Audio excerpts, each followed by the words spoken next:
What is going on, everyone? Not in the studio tonight. I'm actually watching my grandmother's dog while she's out of town. But that's not going to stop me from talking Philadelphia Phillies baseball. Now, the Phillies just beat up on the Marlins. They scored 12 runs. That's fantastic. The series is now 2-2 in this epic 7-game series. And that's important if they need to try and stay alive, right? If they need to find a way to escape this series, they're going to need to find ways to put some wins together. And I say squeak this series out, essentially, because, well, now injuries are a problem. JT Realmuto with the banged-up hip.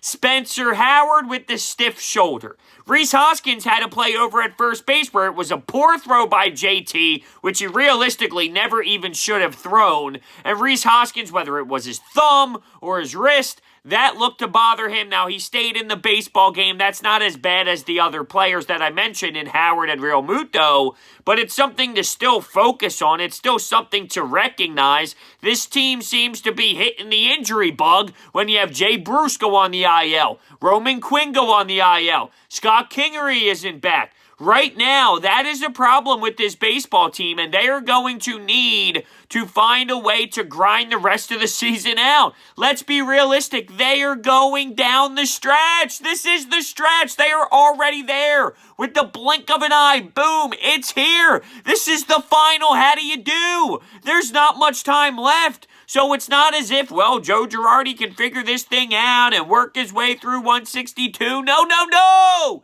Here we go. You want a positive out of this game? I'll give you one positive.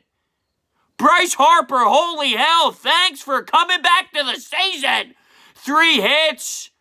One was a bomb opposite field off Urania. Come on now, we need him. Getting on second base, and that doubleheader that occurred yesterday where Aaron Nola dominated the first game, 7 innings, 10 strikeouts, and an 11-0 win. And then in the second game, the bullpen, it was a bullpen game, although 5 runs out of the bullpen as a whole, you would think it would be $5 billion. It was only actually 5. And at the end of that game in the 9th inning, Bryce Harper gets a double, and you think to yourself, is that enough?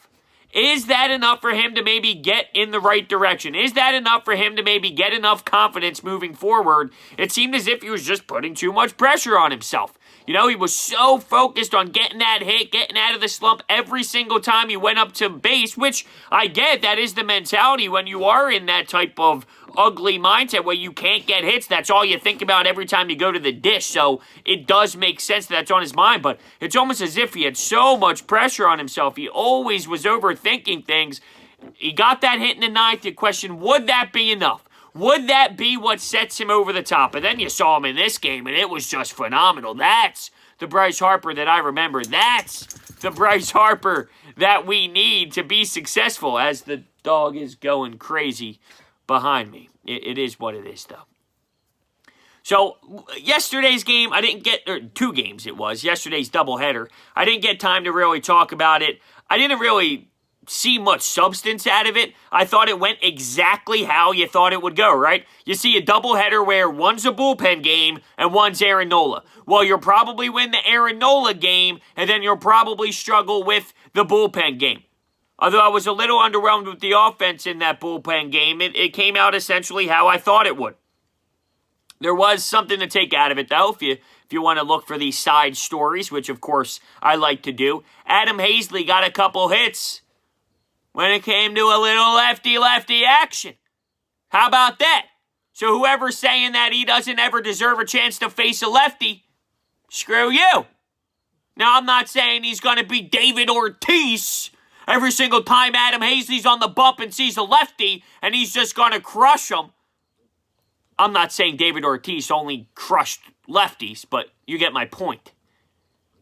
David Ortiz murdered the baseball. So I'm saying, with Adam Hazley, I'm not saying every time he steps up to the plate he's just going to be David Ortiz when Adam Hazley specifically sees lefties.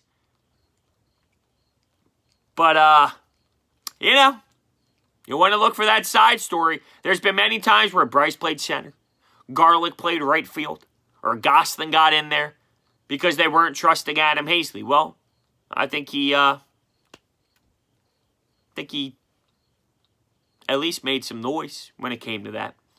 Spencer Howard goes 3 2/3. He actually had a very strong night until that fourth inning when he allowed the home run to Anderson, and then it was a 5-3 game at that point. It was a 5-3 game because how could I forget? Didi Gregorius hits a grand salami when it came to the first inning. The first inning, he steps up to the plate with bases juiced and he goes yard. And in case you were wondering, yes, it was to right field because Didi Gregorius does not understand how to ever hit a home run that's not in right field. Now, I'm not upset about that. I don't give a damn if you hit a home run left center, or right field. I just wanted to go over the damn fence. So with that being said, good for him. Good for Didi Gregorius. He did just that. Hallelujah. And that gave the Phillies such a great start.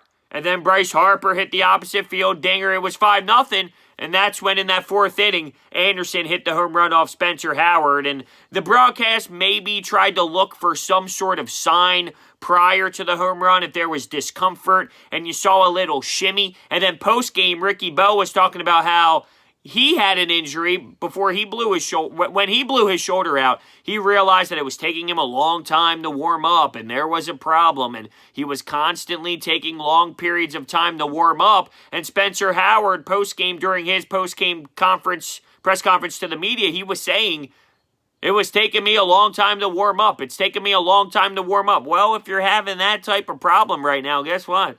It's probably not ideal. All right? You might have to check something out. And on top of that, Zach Wheeler. The Zach Wheeler problems. Fingernail. I was a little upset with them when I first heard the news. Oh, the fingernail. Pitch! Well, apparently he has fingernail issues, and he's always had them since high school. And Joe Girardi said today, if that nail comes off, he's done. Really? He's done? You're telling me he's done? Now, Zach Wheeler stated that he was upset because he feels like he's letting the team down. I feel like he is. I'm not going to sugarcoat anything. Yeah, I mean, I'm not trying to make it seem like it doesn't matter. Like you need to properly understand that you do need the fingernail on your throwing arm when it comes to pitching a baseball at the major league level. I'm not trying to act as if that doesn't matter at all and that wouldn't affect the way that he's able to pitch in those games in his starts. But at the same time, I do feel like you need to realize the situation. The team's going down the stretch here. They can't keep utilizing these bullpen pitchers. You can't keep throwing out the Vince Velasquez of the world. And according to the ESPN app, which I'm not going to say is the greatest thing in the world by any means, you might have a Vinny V matchup against Sixto Sanchez on, would that be the second game on Sunday? Because Zach Eflin's going the first game, and I think this was the second game on Sunday. Now, of course, things can change, and you don't know how it's all going to play out, and the app can give you some funky stuff, and then hours before the game, you might hear other news. But apparently, according to the app right now at least, that's the matchup. Here's a problem, though. You needed Spencer Howard to go deep this game. Because with these double headers, you need your bullpen. You need to go deep into that bullpen. Well, in this specific game that the Phillies just won, Hembree, Romero, Workman, Hunter, and Morgan all pitched. Now, you tell me how important those guys are to the pen. Now, I'm not going to tell you they're great by any means, but they're definitely the top guys. I mean, those are your guys. Those are your guys. What else is left out there? Hector Neris? Ranger Suarez? The guys who pitched tonight, they're your go-to guys by default. I'm not saying it's ideal. So think about that when you have 2 games tomorrow. Yeah, that doesn't give me a lot of confidence. I thought they were going to blow this game, I'm not going to lie. In the 7th inning, the score was 7-5. But in the 8th inning, Segura, Bohm, Garlick, they get some runs. So they added the insurance that was needed. Thank the Lord. Because without that, guess what? I wasn't feeling very good. I wasn't feeling so great about it. I had a bad feeling in my stomach. Uh-oh, here we go again. We're doing this again. That's how I felt. I felt anxious. I had a bad feeling in my stomach. But when Gene Segura, Gene the RBI machine, stepped up to the plate and started rocking it, I was like, all right, here we go, baby. And it's so funny. When was it? He hit a home run the other day. And on Twitter, you can follow me at Broads81. On Twitter, I quote tweeted the video of the bomb and said, Gene the RBI machine. Actually, this one wasn't a home run. It was the double that went to the left field corner. And I said, Gene the RBI machine. And then in parentheses, I stated, well, nobody ever calls him that. Which is true. I really did never hear him say that. And ever since then, he's producing these RBIs. He's knocking in runs. And then I heard it on the broadcast today. And then I have a lot of people who listen to my content reach out to me on Twitter. And every time he's getting these RBIs, I'm getting tagged all the time. Hey, bro, it's Gene the RBI machine. So let's just keep that going. Gene the RBI machine. I've heard Gene the hitting machine because, you know, he's been out there throughout his whole entire career, getting 2-3 hits a night, averaging close to 300, right? I mean, that's who Gene Segura normally is. And how about that, though? Love that Bohm continues to stay hot. This kid can hit. This kid can hit. I can say it every time. I can just put that clip in every single damn Phillies recap. Because every single game, he steps up to that dish, and what does he do? What does he do? He's calm. Doesn't matter how many strikes. Doesn't matter the count at all. Doesn't even matter who's pitching. That's right. Doesn't matter who's pitching. He'll calmly go up there and get you a hit. And he'll put it anywhere. And he'll utilize the whole damn field. You just don't see that anymore. You just don't. And even Garlic is in the mix as well. So look, where the Phillies are at now, they just need to find a way to escape and squeeze in the playoffs at this point. You know, the injuries, I think, are a big problem. They got to find a way to squeeze in at this point. It's a shame. With just a decent bullpen, they'd be way better than they are. You know, you see all these tweets and stats flying around Twitter. If the Phillies won all the games that they had a 2-run lead in or more, their record would be insanely better. Now, you're not going to win every single time you're up 2 runs. This is baseball. Even good teams do blow games at times. So I'm not going to say, well, they had to win every single one of those games. No, but even if you cut it in half, because they blow so many damn games, just take half of them away. And you're talking about a totally different spot in the playoffs. You're looking at a totally different scenario when it comes to them and the Braves as we speak. But this is who they are. They don't have a good bullpen, and they need to find a way with injuries plus their bad bullpen to still squeak this thing out. The JT thing's a problem. You have a doubleheader, and JT is having issues with the hip. You're going to force Andrew Knapp back there? You're going to have to find a catcher. That's reality. And that does a lot of damage to your lineup as well. Not that JT has been as hot as he once was during this season, but that definitely adds another element to the offense. We talk about how this offense has been so damn lethal. Well, JT Realmuto was a big key piece to that. Now, I do think they have enough firepower to succeed without him, but let's not act like Andrew Knapp's a 450 hitter. Because guess what? I hate to break the news to you. He's not a 450 hitter. Tomorrow's a little weird, though, because we got Eagles action. We got Eagles 1 o'clock against the Washington football team. Yeah, we have a Phillies doubleheader. Now, lucky me, I got 3 TVs in my basement. I'll be all right. But the anticipation for this doubleheader for this Marlins series, it loses a little bit of spice, if you will, when you know that the Philadelphia Eagles are taking the field for the first time this season. So obviously, we'll still stay on top of what happens. It is still big They are down the home stretch. It doesn't get any more important than this series right here. And hopefully Zach Wheeler can come back. They keep talking about, well, at one point it was he's not going to be able to pitch on Saturday. Okay, well, will he be able to pitch on Monday? I don't know. Will he be able to pitch in the Mets series? That's the next question. But I'll leave you with this.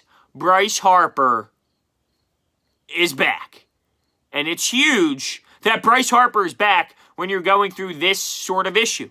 When you're going through this sort of issue, you're going to need your top dogs to respond. You're going to need guys to step up. Well, it does seem that Bryce Harper has his swagger back right now. It's funny, if someone like, I don't know, if someone like, I'm trying to think of a good example here with this lineup. I guess I can use Andrew McCutchen as an example. He's been phenomenal, no doubt. He's definitely picked it up. He had a really ugly start to the season, but he's picked it up. But if Andrew McCutchen goes on a stretch like Bryce Harper does, right? And then he has a game like today.